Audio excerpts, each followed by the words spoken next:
What game taught you how to game? This could have kind of different meanings. We could take it differently, but how do you guys take that? What game taught you how to game? I took it as like what game taught me how to like grind out beating a game for the first time. Mm. And for me, I mean, like there's games where I grinded out. When I was really young, I was actually really into like sim games. So like Sim Tower, Sim Farm, I love Civilization, all those kind of games. Put a lot of hours into those. But the game that really was like a popular game that taught me how to grind it out and beat a game was Legend of Zelda: Ocarina of Time. Mm. I that game I just wanted so badly to beat that game and would not give up until I did. Did Nice. you? Did you beat it? Oh goodness, yeah.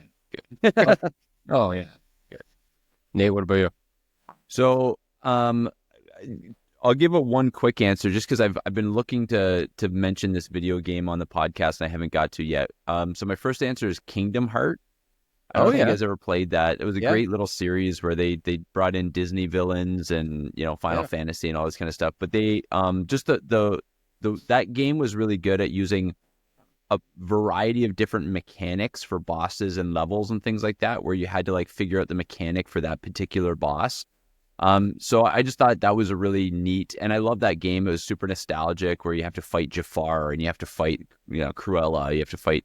That was just a really cool blending of a lot of nostalgic childhood things, and the mechanics are really good. But the one that's probably my real answer is Star Wars: The Old Republic. So that was the first like MMORG that I ever played. It's got raids. You have to you have to be in raid parties and stuff like that. So that was the first game for me where I learned like about, playing with people online and raiding and having to talk through raid mechanics and stuff like that. I remember the first online game I played was Warcraft, like the original Warcraft 1. And on the computer, and just like it blew my mind the fact that I could play this game with real live people Somewhere else. And the even then how it was like an instant part of the online gaming culture was trolling people you're playing against with little messages that you type in the bottom. Or like teabagging from Halo, right? Like all that stuff where you kill somebody and it immediately became part of the culture.